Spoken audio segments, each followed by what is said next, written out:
Freezing and boiling point graph. You're going to answer the questions on this worksheet based on the information that's in this heating curve graph. And let me show you what I'm talking about with a heating curve. In your reading material, there is a typical heating curve for a substance. And what this shows us is what happens as we add energy to a substance. So at low temperatures with low amounts of energy, we're going to have our substance in the form of a solid.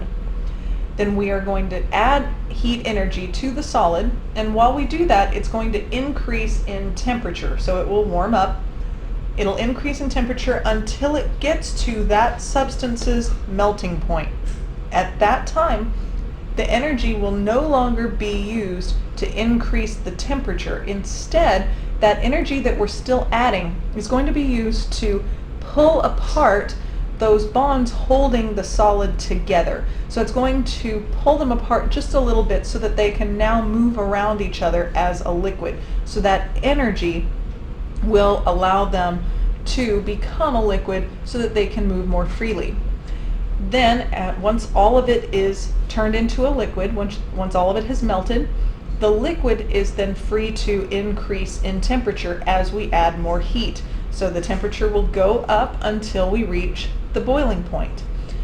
So when we reach this boiling point, we are going to, again, instead of this energy that's still being added increasing our temperature, it's going to go straight across here. The temperature won't change until all the liquid has turned into a gas and they have broken free of one another and can then move around as gas particles, which go off in all directions and fill up all available space.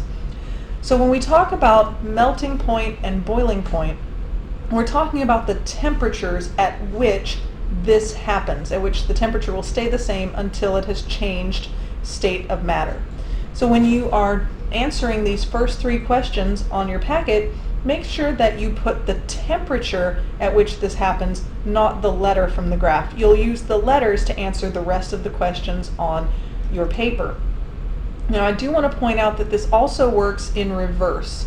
So from solid to liquid would melt, and from liquid to gas would boil or vaporize, depending. It could just be evaporating if it's slowly. So if we go back the other way here, if we go from a gas to a liquid, then that would be the gas condensing into a liquid as we take away heat energy. Or here, from a liquid to a solid, as we take away heat energy, that would be freezing. We know if we had liquid water and we turned it to a solid, we would have frozen it from liquid water into ice. So as you go through here and answer these questions, pay attention to that graph and this one. And then one thing I do want to point out, it does show here, it talks about potential and kinetic energy. When we warm up particles, as we warm them up, they will move more, all right? And kinetic energy is the energy of motion, the energy of movement. So the more those particles move, the more kinetic energy they have.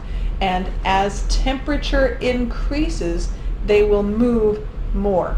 So when I warm up a solid, the particles of a solid aren't necessarily moving around, but they do vibrate to a greater degree as I warm them up. Your liquid will start to move around more as it's heated up, and your gas will bounce around quite a bit more when it is heated.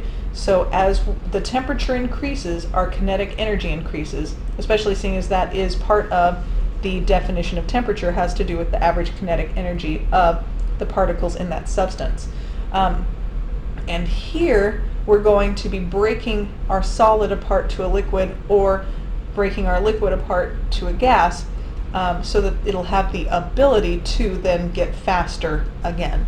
So that has to do with kinetic and potential energy.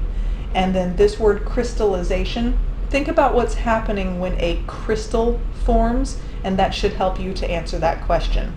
So if you do get stuck on this at all or do have any more questions, please come ask.